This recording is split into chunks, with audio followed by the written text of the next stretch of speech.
Chegamos em dezembro, né? Aquela correria, fechar o ano, festas. Mas também tem uma cor e uma causa que a gente precisa colocar na conversa: o vermelho. E não é só do Natal que a gente está falando. Exatamente. É a campanha Dezembro Vermelho. E a nossa missão hoje é mergulhar num material bem denso, sabe? Documentos do Ministério da Saúde, da ANS, análises de especialistas, para entender a real. O que é essa campanha, por que ela ainda é tão necessária e, bom, o que a gente precisa saber sobre as infecções sexualmente transmissíveis, as ISTs. Isso, e a gente pode organizar essa conversa em alguns pontos, né? Primeiro, de onde veio e qual o objetivo do Dezembro Vermelho. Certo. Depois a gente encara o cenário atual das ISTs no Brasil e os números, olha, são um soco no estômago, principalmente para a galera mais jovem. Sei. Aí a gente entra no que talvez seja o mais importante, o arsenal de prevenção que existe hoje. Que, assim, vai muito além da camisinha. E, por fim, vamos falar de uma barreira que só a medicina não resolve: o estigma. Perfeito. Então vamos começar pelo básico. Muita gente acha que o Dezembro Vermelho é, sei lá, só uma campanha de post em rede social. Mas a história é bem mais séria. Bem mais. As fontes mostram que isso foi instituído por lei, uma lei federal de 2017. Ou seja, é política pública. A ideia é botar o assunto na roda no país inteiro, sabe? Falar de prevenção, de como conseguir tratamento e, super importante, de garantir os direitos de quem vive com HIV, AIDS ou qualquer outra IST. E tudo começa oficialmente no dia 1º de dezembro, que é o Dia Mundial de Luta contra a AIDS. Exato. E o que eu acho fascinante aqui é que essa campanha é a cara do SUS, sabe? Do Sistema Único de Saúde nos seus melhores princípios. Como assim? Não é só sobre tratar a doença. É sobre atacar o problema em 3 frentes. A primeira é a informação. Levar conhecimento para todo mundo, de forma clara. Ok. A segunda é o acesso. Garantir que qualquer pessoa possa fazer o teste e começar a se tratar, de graça. E a terceira, que talvez seja mais difícil, é derrubar o preconceito, a discriminação, que muitas vezes é o que impede a pessoa de sequer procurar ajuda. E essa necessidade de derrubar o preconceito fica, assim, muito clara quando a gente olha para os números. É aqui que a coisa fica bem séria. Fica mesmo. Todas as fontes que a gente viu apontam um aumento preocupante de casos de ISTs, no Brasil e no mundo. Mas olha, tem um dado que me deixou realmente chocado.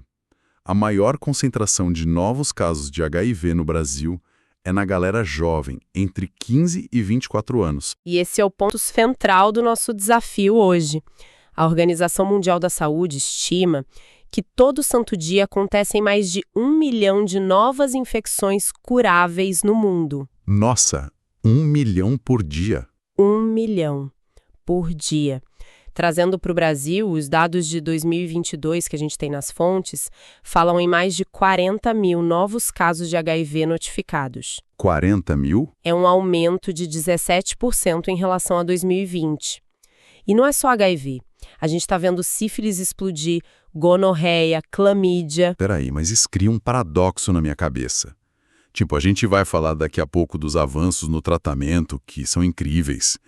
Como é que, com tanta informação, com tanto tratamento disponível, os casos continuam crescendo justamente entre os mais jovens que, nasceram na era da internet? É essa grande questão que as fontes nos obrigam a encarar. E a hipótese mais forte que surge da análise dos dados é, de certa forma, irônica. Irônica? Sim. O próprio sucesso do tratamento pode ter criado uma falsa sensação de segurança. A geração que não viu a devastação da AIDS nos anos 80, nos anos 90, que não viu amigos e ídolos morrendo, talvez perceba o HIV como uma condição crônica fácil de controlar, tipo diabetes, sabe? Ah, entendi. E isso pode levar a um relaxamento perigoso na prevenção. Ou seja, o nosso sucesso numa frente pode estar indiretamente criando um desafio gigantesco em outra. Isso é assustador. E faz pensar que muitas dessas infecções são silenciosas, né? A pessoa pode nem saber que tem. Aliás, esse é um ponto importante que as fontes trazem. A própria forma como a gente fala disso mudou. Ninguém mais fala DST. Exato. E essa mudança não foi só para, sei lá, ficar mais bonito. A OMS puxou essa troca de doença sexualmente transmissível para infecção sexualmente transmissível por um motivo muito prático. E qual foi? A palavra doença passa a ideia de que tem que ter sintoma, algo visível, uma ferida, uma dor. Mas a realidade da maioria dessas condições não é essa. Infecção é um termo mais preciso. Faz sentido. A pessoa pode estar infectada com HPV, clamídia ou até mesmo HIV e hepatite B por anos sem sentir absolutamente nada. Mas nesse tempo ela está transmitindo o agente infeccioso para outras pessoas. A mudança no nome é um lembrete. Você não precisa se sentir doente para precisar se testar. É uma mudança de mentalidade, então. E já que falamos em infecções silenciosas, HIV e sífilis são mais conhecidas, mas as fontes também falam muito de HPV e clamídia, que muita gente ignora justamente por não dar sinal. Qual é o risco real delas? O risco é altíssimo e muito subestimado. A clamídia, por exemplo, junto com a gonorreia, é uma das principais causas de infertilidade em mulheres no mundo. A infecção sobe silenciosamente pelo trato reprodutivo e causa danos irreversíveis sem que a pessoa perceba. Nossa! Já o HPV é o principal fator de risco para o câncer de colo de útero, um dos que mais mata mulheres no Brasil. A maioria das pessoas vai ter contato com o HPV em algum momento da vida, mas a infecção persistente por tipos de alto risco é que é o perigo. E para os dois, o teste é a única forma de saber. Ok, o cenário é preocupante. Mas vamos para a parte das soluções. O conceito de sexo seguro parece que evoluiu muito, né? Não é mais só aquela conversa de use camisinha e pronto. Evoluiu completamente. Hoje a gente fala em prevenção combinada. A ideia é que não existe uma solução única que sirva para todo mundo, sabe? Certo. É como montar um kit de ferramentas de segurança, onde cada um usa as que fazem mais sentido para a sua vida. E o preservativo masculino ou feminino, ele continua sendo a ferramenta principal, a base de tudo. É o único método que protege contra a maioria das ISTs e gravidez ao mesmo tempo. Tá, o preservativo é a base.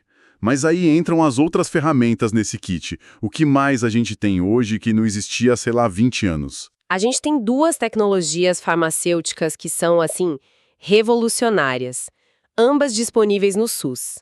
A primeira é a PrEP, a profilaxia pré-exposição. PrEP. É um comprimido que a pessoa que não tem HIV toma diariamente para impedir que o vírus se instale no corpo caso ela seja exposta a ele. É uma camada de proteção química extremamente eficaz. Entendi. Então não é mais use camisinha ou está tudo errado. A ideia é construir camadas de proteção. Tipo, se uma pessoa está numa relação onde, por algum motivo, o preservativo não é uma opção constante, a PrEP entra como essa barreira química. Exatamente essa lógica. E a segunda ferramenta é a PEP, a profilaxia pós-exposição. PEP. Essa é uma medida de emergência. Aconteceu uma situação de risco, a camisinha estourou, você transou sem e se arrependeu, foi vítima de violência sexual, você tem até 72 horas para procurar um serviço de saúde e iniciar o uso de medicamentos por 28 dias que podem impedir a infecção. É quase como uma pílula do dia seguinte, só que pro HIV. Exato, é uma ótima analogia. Mas isso não pode gerar uma certa cultura do descuido, onde a pessoa pensa, não preciso usar a camisinha sempre, porque se algo der errado, eu tomo a PrEP depois. Essa é a preocupação que sempre surge, e é legítima. Mas os estudos que as fontes citam mostram que não é o que acontece na prática, sabe? Ah, não? Não, o que se observa é que as pessoas que buscam a PrEP, por exemplo, geralmente são pessoas que já não usavam preservativo de forma consistente. A PrEP não as faz abandonar a camisinha. Ela adiciona proteção onde antes não havia nenhuma. Entendi. E mais, o acompanhamento médico para pegar a PrEP inclui testagem regular para todas as ISTs, o que aumenta o diagnóstico e o tratamento de outras infecções como a sífilis. Então, na verdade, ela acaba aumentando o cuidado geral com a saúde sexual. E nesse kit ainda tem uma ferramenta que a gente às vezes esquece. Vacina. Sem dúvida. Temos vacinas seguras e eficazes contra o HPV, disponível de graça para meninas e meninos, e contra as hepatites A e B. Se vacinar é um ato de prevenção para a vida toda. Claro. Então, quando você junta tudo, preservativo, testagem regular, conhecimento sobre seu corpo, vacinas, PrEP, PEP, tratar quem já foi diagnosticado, você tem um arsenal poderosíssimo. A questão é fazer essa informação chegar. E isso nos conecta de volta com a questão do estigma, né? Porque nada disso funciona se a pessoa tiver vergonha ou medo de ir a um posto de saúde. O Dezembro Vermelho parece ser muito sobre criar um ambiente onde seja normal falar sobre isso. Totalmente. Um diagnóstico positivo de qualquer IST não é um atestado de caráter, não define quem você é. É uma questão de saúde. E aqui entra um dos dados mais impressionantes e, assim, positivos que a gente encontrou nas fontes do Ministério da Saúde. Presta atenção nesse número. Manda. No Brasil, 92% das pessoas que estão em tratamento para o HIV atingiram o que a gente chama de carga viral indetectável. Peraí, 92%? Esse número é gigantesco. O que isso significa na prática? Indetectável. Significa que o tratamento com os antirretrovirais modernos é tão eficaz que ele reduz a quantidade de vírus no sangue a níveis tão baixos que os exames padrão não conseguem mais detectar. Nossa. E o mais revolucionário, que hoje é um consenso científico global, é que indetectável é igual a intransmissível. Ou seja, uma pessoa vivendo com HIV, em tratamento, com carga viral indetectável, não transmite o vírus para os seus parceiros sexuais. Isso muda completamente a percepção da doença. Quer dizer que, na prática, a grande maioria das pessoas em tratamento no Brasil não transmite mais o vírus sexualmente? Exatamente. Isso é uma conquista monumental do SUS. O tratamento do HIV no Brasil transformou o que era uma sentença de morte numa condição crônica. A pessoa pode viver uma vida longa, saudável e sem o medo de transmitir o vírus para quem ama. O tratamento virou uma das mais potentes formas de prevenção, então. Virou. E o acesso a isso é garantido, seja no SUS, com testes, remédios e acompanhamento gratuitos, ou nos planos de saúde. A ANS proíbe que qualquer plano recuse um cliente por ter HIV e garante cobertura total do tratamento. É uma informação poderosa que, por si só, já deveria ajudar a derrubar o preconceito. Mas os mitos ainda persistem, né? E para que as pessoas busquem o teste, a gente precisa deixar muito claro como se pega e principalmente como não se pega. Com certeza, essa parte é fundamental. Vamos fazer um bate-bola rápido, direto das fontes da ANS, para não deixar nenhuma dúvida. Fechado. Começo com as formas de transmissão. Pega por sexo desprotegido, seja vaginal, anal ou oral. Pega. É a principal forma de transmissão. Compartilhamento de seringas e agulhas. Pega. Por isso é tão importante para usuários de drogas injetáveis. De mãe para o filho na gravidez ou amamentação. Pega, se a mãe não fizer o tratamento. Com o tratamento correto, o risco de transmissão é praticamente zero. Beleza. Agora a parte do não pega, que é onde mora o preconceito. Beijo na boca. Não pega. De jeito nenhum. Abraço, aperto de mão, suor, lágrima. Não pega. O HIV não sobrevive fora do corpo nessas condições. Usar o mesmo copo, talher, toalha. Não pega. Picada de mosquito. Não pega. O mosquito não transmite o HIV. Usar o mesmo banheiro, piscina, ônibus. Não pega, de jeito nenhum. Esses medos são completamente infundados. E um ponto crucial: doar sangue. Doar sangue é um ato seguro e não transmite o vírus. Pelo contrário, o sangue doado é rigorosamente testado, o que ajuda a identificar infecções. Certo. Essa clareza é uma ferramenta de saúde pública. O estigma se alimenta da desinformação. Cada vez que a gente repete que não se pega HIV no abraço, a gente está combatendo o vírus e o preconceito ao mesmo tempo. Ok, então, para a gente amarrar tudo isso, o que essa nossa análise nos mostra? Fica claro que o Dezembro Vermelho é muito mais do que uma campanha. É uma política pública baseada em lei que ataca o problema das ISTs em várias frentes: prevenção, tratamento e direitos. Aham. E as estatísticas, com esse aumento de casos entre os jovens, provam que essa conversa não pode parar. A grande conclusão é essa, né? O Brasil é um caso de sucesso mundial no tratamento do HIV. Nós transformamos a infecção em uma condição crônica, controlável, e a ciência nos deu o conceito de I igual a I, indetectável, igual a intransmissível.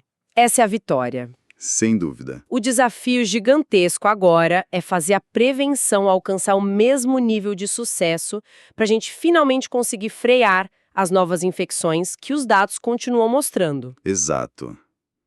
Isso tudo nos deixa com uma reflexão final, um pensamento para levar daqui.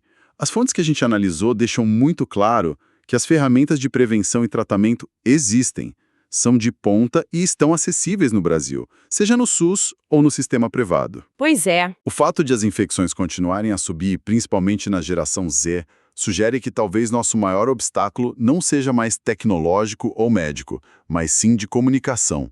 A questão que fica no ar é como a gente traduz todo esse conhecimento técnico, toda essa ciência, em hábitos reais e conversas abertas no dia a dia da geração que está começando a vida sexual agora.